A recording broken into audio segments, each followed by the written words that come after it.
When I lost my job, my dad sneered in front of everyone, calling me useless, saying he always knew I'd fail. His words cut deeper than he'll ever understand. What he didn't know was that I had already sold a patent for $105 million. I stayed silent, holding my pain close like a secret weapon. Months later, the truth shattered the image he built of me, and for the first time he was the one trembling. I'm about to share something close to my heart, but before I do, can you say hi in the comments, or tell me where you're from? I love hearing how far my story can reach.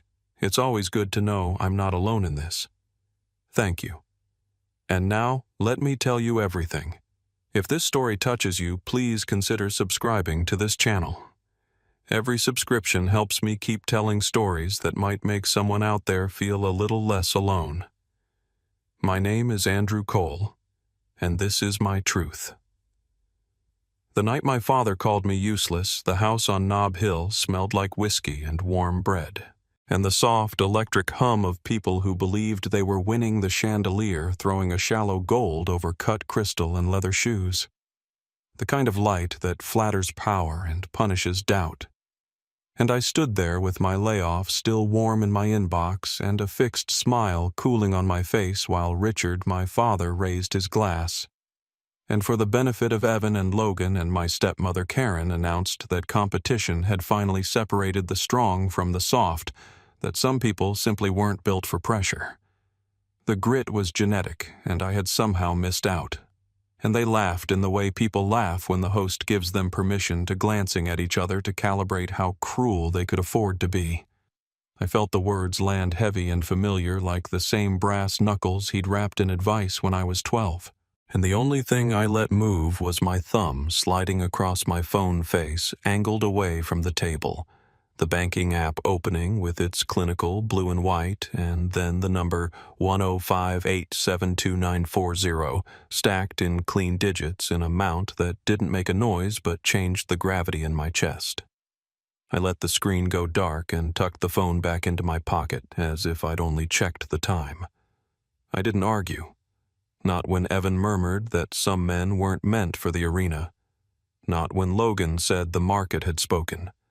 Not when Karen, the goddess of reasonable cruelty, tilted her head and suggested that perhaps I should consider something simpler, something steady and practical like project coordination or IT help, as if that were a mercy, as if her sentence were a hand on my shoulder. I just held the smile and cataloged the details the way an engineer catalogs failures, because failure is a diagnostic, the notch of Richard's jaw when he was certain he had an audience. The hairline crack in his voice when he needed them to agree, the way Karen waited for their reaction before landing her soft blow.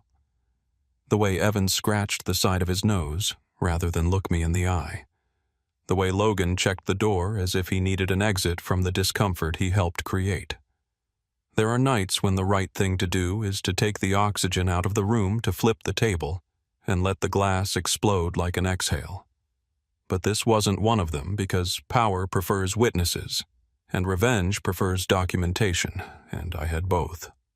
"Don't take it personally," Richard said, smiling at the guests instead of me, and I heard my grandfather's voice come up from the cellar of memory. "Don't stop a man who's digging his own hole. Give him rope."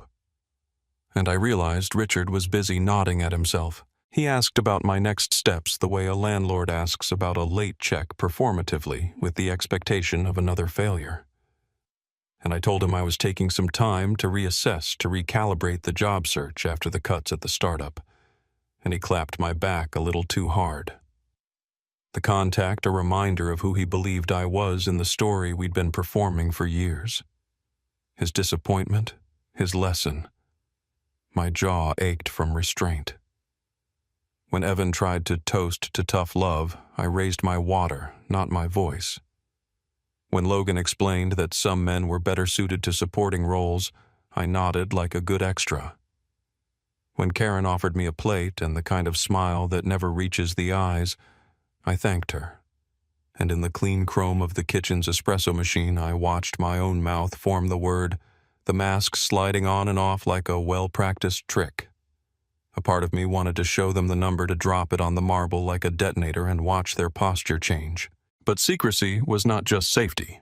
It was strategy because money can be a shield or a signal. And the moment you turn it into a signal, the wolves come. So I kept my arsenal zipped in my pocket, and my anger folded into something useful. And when Richard delivered his closing line, "In the end, the world tells you what you're worth," I decided to let him be right for one more night. I smiled. I asked about the real estate project he was crowing over. I let him talk about leverage, and I made a silent promise not to interrupt a man mid-lecture when the cliff was still ahead of him. As I left, the rain began a thin Chicago veil that makes the city look expensive from the curb. And I walked down the steps, the house glowing behind me like a showroom, my breath fogging in the cold. My phone a small sleeping son in my pocket, and all I could hear was my grandfather again. Give him rope. I tucked my hands into my coat and did exactly that. 7 months before the chandelier and the applause, there was a small rented lab in Evanston that smelled like flux and burnt coffee and stubborn hope. A single window that collected the gray and a workbench crowded with sketches curling at the edges parts in labeled trays, and a thumbnail-sized device at the center of everything that kept asking to be solved. And I was there every night after the kind of days that grind men down, soldering and testing and letting the problem teach me its shape. You learn if you stay long enough that invention is less thunderclap than erosion enough passes and even stone gives. Martin would swing by in his battered jacket, leaving a trail of cold air and black coffee, and stand with his hands in his pockets while I ran through another series of tests. And when the output matched the curve we'd been chasing, he grinned and said it in that scratchy voice of his, "You're building a legacy, kid." And I laughed because legacy is a radioactive word where I come from. It grows tumors in a house like Richard's. But Martin wasn't talking about a fortune. He meant a clean line of work you can point to without lying. The device itself wasn't pretty. Not then, but it did what it was supposed to do. Edge compute with an efficiency that embarrassed its class. And once I believed the numbers weren't flattering me, I stopped being a builder and became a custodian, because after proof comes protection. Catherine met me at a cafe that felt safely anonymous, a narrow place with a single ivy plant in the window and a barista who minded his own business. And we talked through structures in a language that sounds like a trap even when it's freedom. Irrevocable trust, layered entities, a beneficiary designation with a delayed trigger, a trustee who didn't know my father's name, and a firewall that didn't look like one from the outside. I filed the patent the way a man gets on a plane under an old name, Andrew Cole. The version of me that existed before Richard turned our family into a brand. The version that belonged to a boy who loved a soldering iron more than a spotlight. And the mailing address was the lab, not the house on the hill. It's amazing how small the world becomes when you remove your last name from it. The first email from Detroit read like a courtesy, which is how serious men say hello. And then it thickened into meetings with cameras off and questions that cut to the bone. And I answered the way a surgeon answers in a theater. Calm hands, no jokes, until we were no longer talking about potential, but price. Catherine wrote the NDA like a steel door, and the purchase agreement like a map only we could read. And when we signed, I didn't feel rich, not in any storybook way. I felt clean, like a black box had been taken out of me. The transfer hit the trust in disciplined trenches, until there was the number, and I took a screenshot exactly once, printed it, and locked it in a metal drawer with every boring piece of paper that would make a later fight uninteresting. Because that's the goal with men like Richard, not drama, but disqualification. We built a cover the way stage hands build a set, quiet and dependable. An employment narrative that explained the hours of paper trail that made the patent lead back to a P.O. box and then to a registered agent who didn't care who I was at Thanksgiving, a digital hygiene that buried my footsteps under noise. And when Martin raised an eyebrow at the thorough S, I told him the truth. I wasn't hiding from the market. I was hiding from my father's entitlement. Catherine slid one last document across the cafe table, a clause that gave me sole appointment power over the trust but delayed its visibility, and tapped the line with her pen. "If someone ever tries to pry," she said, "they'll need a crowbar and probable cause." I thought of Richard's lectures about leverage and smiled into my coffee. Leverage cuts both ways. On the night the funds cleared, the lab was quiet enough to hear the rain stitch the parking lot, and I sat on the rolling stool with the little device warm in my palm and let myself feel it for a minute. The proof that work could be the weapon and the shield, that I could build something no one could take by simply refusing to tell them where it was.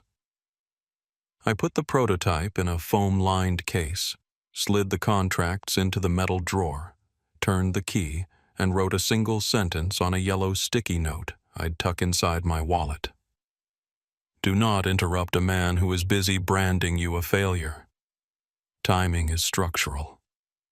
Leaving the lab, I locked the door and listened for the click. That means a boundary has been drawn. And in the dark window, I caught my reflection. The boy who loved the work, standing just behind the man who had finally learned how to protect it. Months later, under the chandelier, with Richard's smile wide and his stories wide enough to ride, I kept that name, Andrew Cole, like a quiet alias at the back of my throat. And I kept the trust like a lighthouse with the light off, and I let him talk. The morning light in Nob Hill always made my father's living room look more like a stage than a home. Thin curtains filtered the sun into a pale gold stretching across the polished floors and the tall shelves of law books that no one had read. Richard sat at the head of the glass coffee table, a thick folder open in front of him, while his attorney adjusted his tie and tapped a pen against the stack of documents like a metronome for intimidation. Karen lingered by the bar cart with a coffee cup she never sipped, wearing the expression of someone already convinced of the outcome. When my father slid the agreement toward me, he used the same tone he used when negotiating real estate deals flat, but final, telling me this was my chance to grow up to stand on my own without leaning on the family. The words sounded like a gift, but the ink on the page spelled disinheritance. I held the pen loosely between my fingers, studying the clauses as if I were a cornered son trying to make sense of what was happening when, in truth, I already knew what this was. I also knew what they didn't.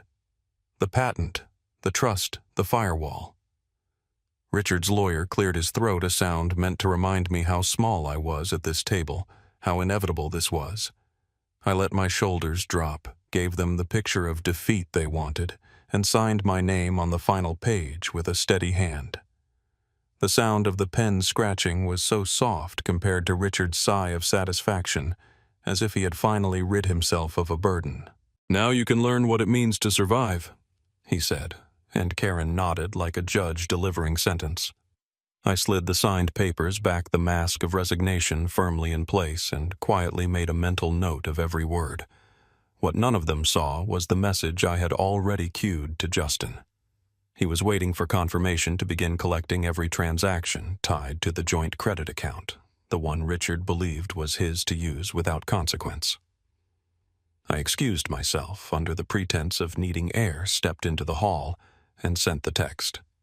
By the time I returned to the room, Justin had already started tracing the trails: luxury stores, flights, dinners, charged to a card that technically required my written approval for any major transaction. Richard's attorney had either overlooked or ignored that clause, and in his arrogance, my father had been spending without restraint each purchase a breadcrumb leading to his undoing. Later that night, I photographed the documents, time-stamped them, and stored them in multiple encrypted drives. The paper trail was no longer just his.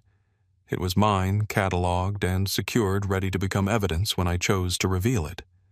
The signature he thought stripped me of power had in reality become the blade I could turn at will. I looked at the copy of the contract on my desk, the ink still drying, and thought of the irony. He believed he had severed me from the family's wealth, when in truth he had tied himself tighter to a rope he didn't know I held. My pen had been more than an act of submission. It had been the quiet planting of an explosive. As I closed the folder, I remembered my grandfather's words echoing again. Don't stop a man who's digging his own hole. My father was digging transaction by transaction, and all I had to do was let him. The invisible string remained in my hands, and I could feel the tension already pulling. The apartment in Lakeview was nothing like the Nob Hill house. It was small, with white walls and a single window that overlooked the canal where boats drifted by in slow silence.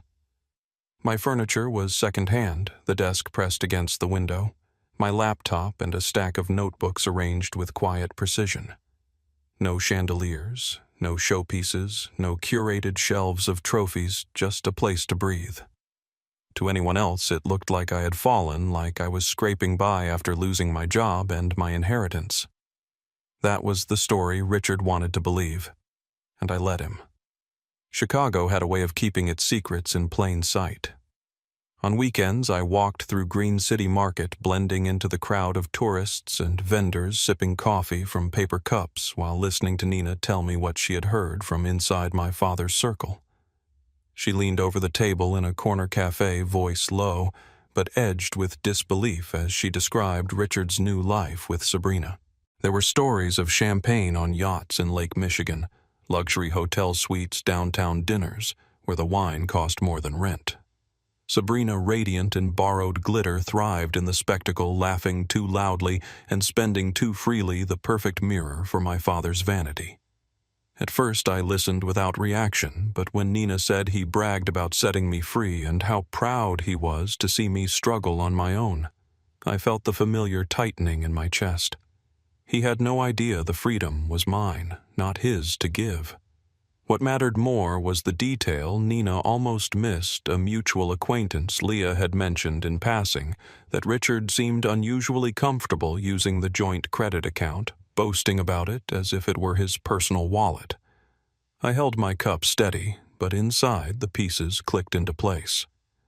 The next day, I met Justin in his office downtown, glass walls framing the Willis Tower like a needle threading the sky. He pulled up the transactions on his screen. Tens of thousands spent in rapid bursts, a pattern of extravagance that spoke less of confidence and more of desperation. One charge stood out, a transfer so large it should have required my written approval. It hadn't. Justin turned the monitor toward me with a grim smile. He's overreached. I leaned back in the chair, letting the city hum below us, and felt the quiet confirmation of what I had known would come. My father had crossed the line, leaving behind evidence he couldn't erase. Back in Lakeview that evening, I sat at the window with the lights off, watching the canal water ripple under the street lamps. Richard thought I was invisible now, a ghost of his failed son, while he burned through borrowed fire with Sabrina at his side. But the more he flaunted, the more obvious the cracks became. A yacht on Lake Michigan looks like freedom until you realize the tide doesn't wait for anyone. He was sailing into debt and liability, and he didn't even see the storm on the horizon. I closed my notebook after jotting down the details from Justin, a list of dates and sums that would become nails in the coffin of his narrative. I didn't need to rush. Desperation was already accelerating his downfall. My job was patience. Outside, a boat's horn echoed across the canal, low and distant like a warning. I thought of Sabrina, then wondering how long she would cling to him once the money dried up, whether loyalty was even part of her vocabulary. I poured myself a glass of water and let the silence of my apartment settle around me. Every sound in Lakeview was small compared to the grand noise of Nob Hill. But it was here in the quiet that I began to feel the weight of control shift. He believed I had nothing. He believed I had surrendered. He believed the rope was his, but every reckless purchase, every whispered rumor, every indulgent boast only tightened the noose around his own neck, and when the moment came, I would be ready to pull. The numbers looked clinical on Justin's monitor. Neat columns of transactions that told a story louder than any accusation. Hotels, yacht rentals, luxury boutiques, flights first class, and stacked on top of each other, all pouring out of the joint account my father believed he controlled. Justin leaned back in his chair, tapping the edge of the folder that held the credit contract. "It's simple," he said. "You hold the switch. Once you sign here, every card tied to this account goes dark." I read the clause again, the one no one in Richard's circle had cared to check, and the pen in my hand felt heavier than it should. For years he had said money was power. Now power sat quietly in my signature. I lowered the pen signed and slid the page back. Justin nodded once. "That's it. He'll know within minutes." The ripple came faster than I expected. Richard had been hosting one of his weekend gatherings at a hotel bar downtown, the kind where glass walls frame the skyline and every laugh echoes like a receipt. Halfway through the evening, his card was declined. The bank's notification buzzed his phone, and for the first time in public, his voice caught. Guests whispered as he tried again, the machine blinking read his explanation stumbling. Sabrina sat beside him in a sequined dress that caught the light too well, her expression tightening as she realized the endless stream of champagne and credit was no longer endless. Later, Nina told me she'd overheard Sabrina murmur, "Funny how the useless son seems to hold the res." I imagined the silence that followed my father, covering the moment with forced laughter, insisting it was a glitch, promising it would be fixed by morning, but I knew it wouldn't. Every reckless charge now froze under my consent, and consent would not come. Back in Justin's office, he showed me the fallout unpaid balances, piling penalties, stacking irregularities already flagged. Among the rows of data were transfers that didn't just hint at indulgence, but suggested evasion sums moved in patterns that would light up red on a federal screen. "If the IRS takes a closer look," Justin said, "this doesn't end with embarrassment. It ends with an audit." I walked out of his office into the damp Chicago air, the kind that clings to your coat and makes the streets shine like glass. For the first time, I felt the rope in my hands tighten in real time. Richard was unraveling not behind closed doors, but in front of the very people whose approval he worshipped. Sabrina had seen the crack in his armor, and I knew cracks widened fast under pressure. That night I sat by the canal in Lakeview, the window open to the cold, and thought of the cafe downtown where he had humiliated me. That was where I would meet him next, where the circle would close. I sent a message through Justin to arrange it, a simple invitation to coffee. No threats, no explanation, just a time and place. The same table, the same view of the city. But this time the narrative would not belong to him. The cafe in the heart of Chicago was polished glass and soft jazz, a place where voices carried but no one dared raise them.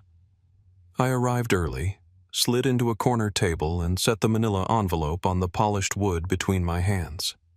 Inside were copies of the trust documents, the notarized statements, the records of transactions that painted Richard's life in numbers too sharp to ignore. Outside the window, the city pulsed with traffic, oblivious to the war about to unfold inside.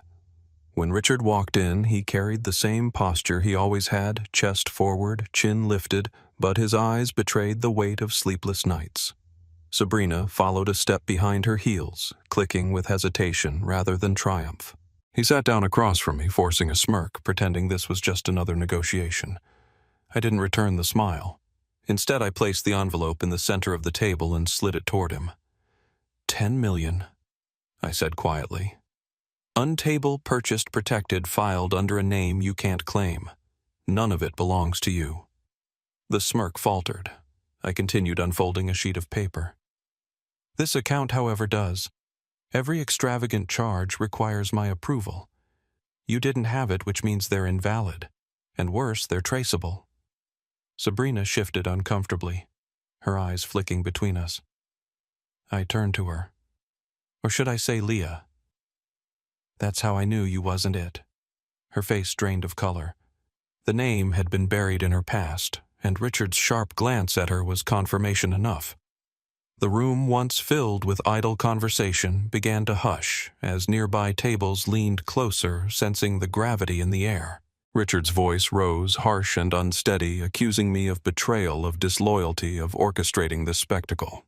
But his anger only drew more attention, and soon the cafe was no longer neutral ground, but a theater. I spoke louder than enough for others to hear. "These records," I said, tapping the envelope, "are already with a tax advisor. The IRS will see everything. Every transfer, every fabricated expense, every cent you pretended was yours."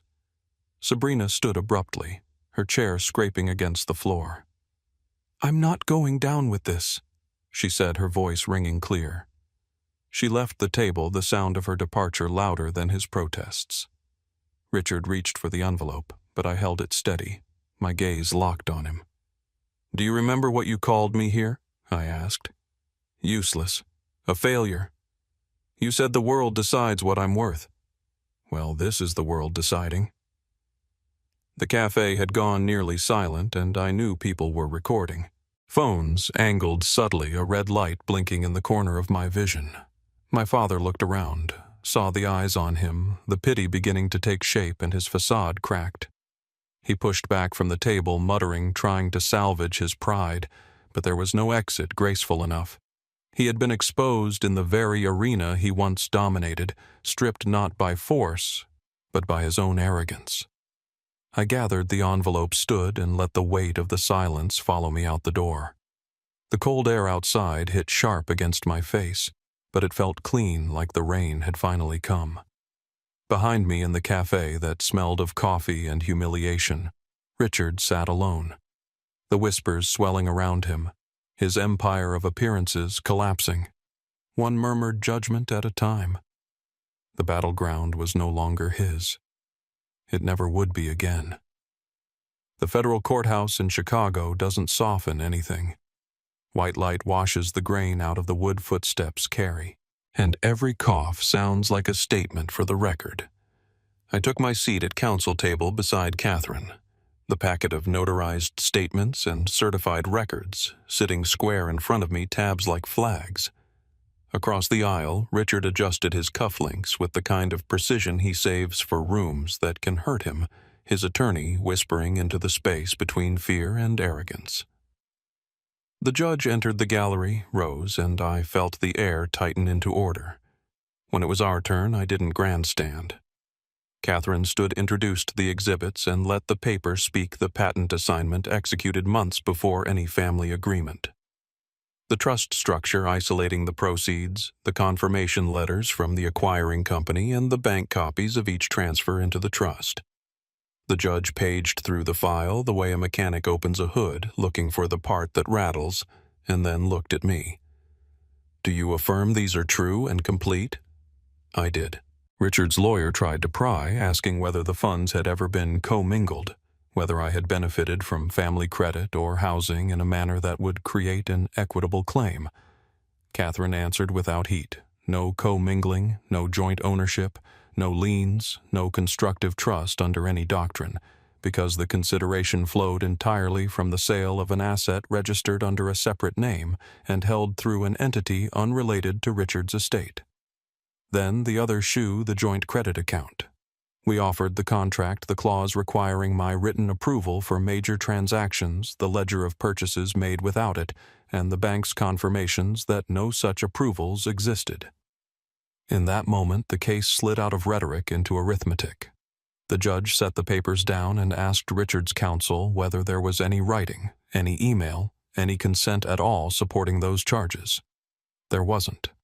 The ruling on the interim motions arrived like a door clicking shut. Transactions lacking my written approval were deemed invalid under the contract. The account remained frozen, pending reconciliation. No standing existed for Richard to assert any ownership interest in the patent proceeds. The trust would not be pierced. The judge also noted on the record that irregularities in the spending pattern, while not adjudicated in this forum, could be appropriate for referral to tax authorities, and asked counsel whether they wished to be heard. Richard's lawyer stood pale and admitted that certain expenditures might have been mischaracterized, promising cooperation and amendments where necessary. The gallery murmured.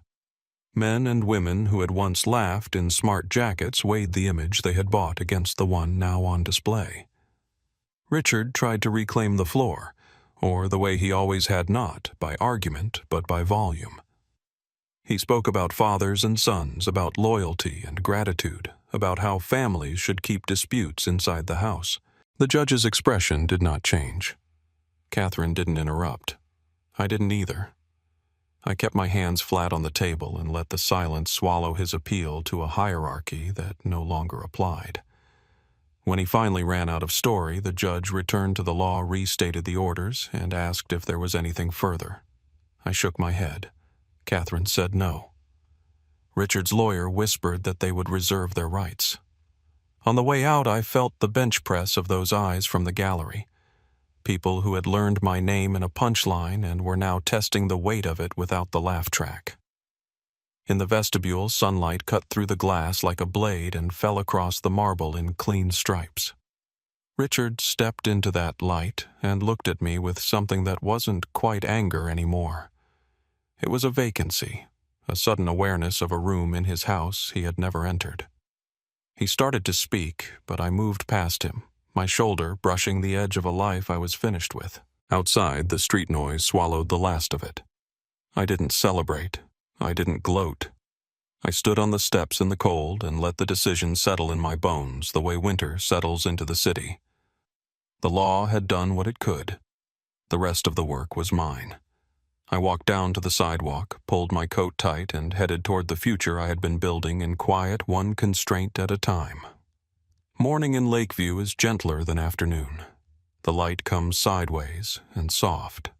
The water below my window holds it like a secret, and the GS write their noisy opinions over the rooftops. I brewed coffee and opened my laptop to an email that required no ceremony confirmation that the full balance of the sale was secured within the trust distributions locked to the plan Catherine drafted the firewall intact. The number didn't thrill me anymore. It grounded me. It said, "You did this with your hands and your patience, and you kept it safe." My phone vibrated with a message from an unknown number that was not unknown at all. Richard asked for a conversation, a chance to reset terms. Words like family and legacy arranged into an apology shaped like a fishing net. I let the bubbles rise on the screen and then vanish. I deleted the thread, emptied the trash, and felt the quiet pour in to fill the space he used to occupy. By noon, I met Nina in Avondale, the bar dim and warm against the gray. She listened without trying to fix anything the way real friends do. And when I told her what I wanted next, she smiled into her glass. I laid it out, playing a small fund to back young builders in the city who needed lab rent more than they needed advice office hours that were actually hours of scholarship for kids who took things apart before they were taught to, and a promise to keep the spotlight off them until their work could bear it. She laughed when I told her I'd call it a lab rather than a fund, and that I'd keep the office near the water where I could think. "Make it yours," she said. "Not a monument, a tool." Justin joined us for 10 minutes on his way to another meeting, slid a checklist across the table, and promised to set up the structures by the end of the week. Catherine sent a short text later. "Proud of your restraint. Call me when you're ready to draft the charter." In the afternoon, I walked to Navy Pier and stood where the old iron rises like punctuation marks against the sky. Chicago teaches you that ruin can be redesigned into a place where families eat lunch and teenagers take pictures and engineers stare at the lake and solve old problems with new math. I watched the water push back against the shore, not hard, just consistent, and felt something loosen that had been tight for years. Freedom didn't arrive with a thunderclap. It arrived as choice. It arrived as the ability to walk without bracing for the next blow. It arrived as the knowledge that I could help people who would never have to know my story to benefit from it. News traveled as it always does. Someone told Nina that Sabrina had moved out, that the sequins had dulled without the spotlight, that she was introducing herself by her given name again, and looking for something steadier than parties. I didn't feel triumph when I heard it. I felt the soft ache of understanding. People choose mirrors for themselves until the glass cracks. That was no longer my concern. Later that evening, the canal was dark and clean under the street lamps when I returned home. I left the window open and drafted the first outline for the lab. Simple language for a simple idea: build with humility. Protect the work. Pay forward what you can, and never confuse spectacle with substance. Before bed, I opened the drawer where I keep the old sticky note from the Evanston nights. Timing is structural, I had written. I slid it back and closed the drawer. The apartment was very quiet. No chandeliers, no audience, just a desk and the sound of water moving past. I thought about the boy who learned to solder in a rented room. About the man who learned that silence can be force when it serves the truth. And about the space between those two lives that I had just walked across. My worth is not a mirror my father holds. It is the work, the peace, the choices, the line I draw and defend. Outside, a boat horn sounded low and patient, and I turned out the light, ready for the morning, ready for the kind of future that does not require anyone's permission. Sometimes the hardest battles aren't fought in courtrooms or over contracts, but inside your own chest, in the silence after someone you love has told you that you are nothing. For years, my father's words lived in me like a brand, a reminder of what he thought I would never be. But standing here now, I know the truth. Our worth is not written by those who belittle us, nor by families who measure love in control and money. It is written by the work we do, the choices we protect, and the peace we build when we finally step away from voices that only wound. I am free, not because I won, but because I refuse to keep playing a game that was never mine to begin with. And if you're listening, if you've ever been told you are less than what you are, I hope my story reminds you that silence can be power, patience can be armor, and your life belongs to you alone. If this touched you, let me know you're here. Drop a hi, or tell me where you're watching from. I'd love to know how far this story can travel. And if you haven't already, please subscribe to the channel. Every subscription helps me keep sharing stories like this. Stories that might just remind someone out there that they're not alone, that their voice and their worth still matter.